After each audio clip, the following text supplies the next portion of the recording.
Hey everyone, welcome to Wildlife Inspired. I'm your host, Scott Keys. And today I want to talk a little bit about wildlife etiquette, what would you do in this situation?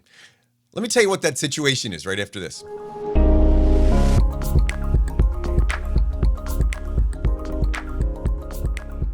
Now in today's video, this could be the quickest quick thoughts video I've ever done about wildlife. It's literally a situation that happened to me this morning. And it got me thinking, what would other people do? So a little bit of your participation in this. Some of it's going to be down in the comments. I'm also going to put a link there to a poll. So you can take the poll and we can figure out what percentage of people would handle it a certain way. Let me just give you really quick the scenario. And I'm going to tell you the actual scenario. I get up at 5 a.m. this morning. I'm really tired.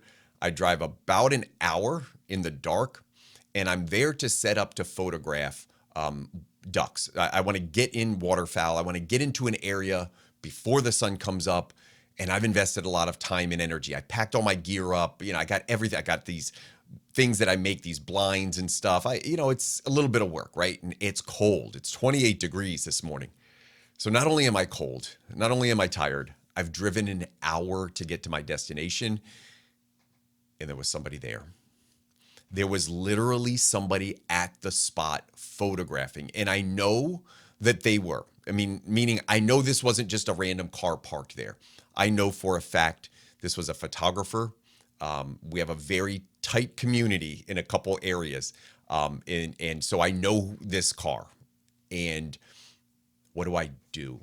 Now, with some areas, it would be easy enough to say like, well, just go over to another area. But in this particular case, I know this person has got up the same time I did, and they're already set up. Do I still go through with my shoot? And if I do, again, knowing this location, it could be different in different locations. If you're in a big prairie, just go left. You see somebody right, you go left. In this case, the only option I have is to get to the location that I use to photograph, which is likely the same one they do or very close. And if I do, I'm going to create noise and possibly disrupt them. So one, I may ruin all of the waterfowl. Like I may disturb all the waterfowl getting in. Normally that's why I get in so early so that they will come back if I do make a disturbance. But secondly, is it just kind of rude to be there? Like this person is probably very much built like me. Very much like, hey, I'm getting out and I'm going to be alone in wildlife. And I look over my shoulder and somebody's coming. Now I know how I would react. I would be upset. And not necessarily like angry at the person, depending on the situation. But if I knew that they knew I was there and continued to come. And I've had this happen where, a hunter walks up or somebody was like, whoa, oh, I'm sorry, I didn't see you. Totally okay. You're a little frustrated that you got out there. But in this case, I would have known that they were there and I would have risked their day because I had invested so much time. What do you do? So the link is down below. I'm going to tell you kind of what I did. Got a couple pretty pictures. I like to throw pictures in here because, it's YouTube and I'm a photographer and let's show some pictures. So I actually turned around and went to another place. Fortunately, I was there early enough. No clouds in the sky. We knew it was going to be, or very few. We knew it was going to be a sunrise with limited time. So I just kind of went to a different spot. And I went to a very reliable location where I would probably get sparrows, maybe some harriers, maybe some snow geese or something like that. And that was my predicament.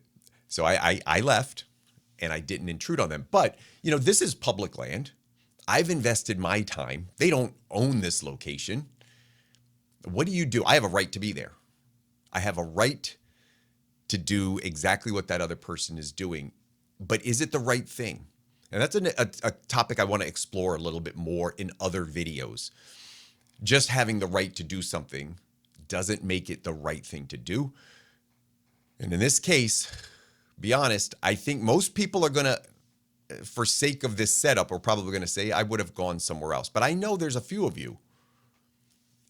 Again, if you knew that person was a photographer and they were set up, let's say they got a little decal, you don't recognize the car, but it says wildlife photographer on board.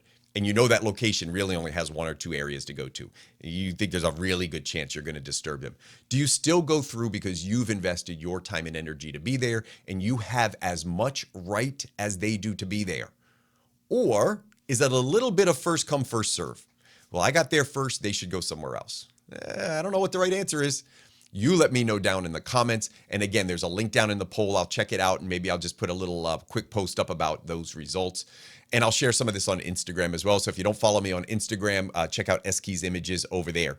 That's my quick thoughts video. Again, maybe the quickest one I ever had. Moral dilemma, ethical dilemma, etiquette dilemma. Not sure what to describe it.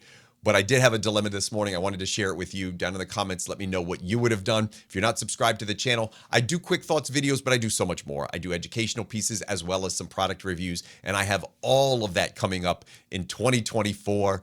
So stay tuned, stay subscribed, hit the bell for notifications, and as always, I hope we can continue to find inspiration in wildlife together.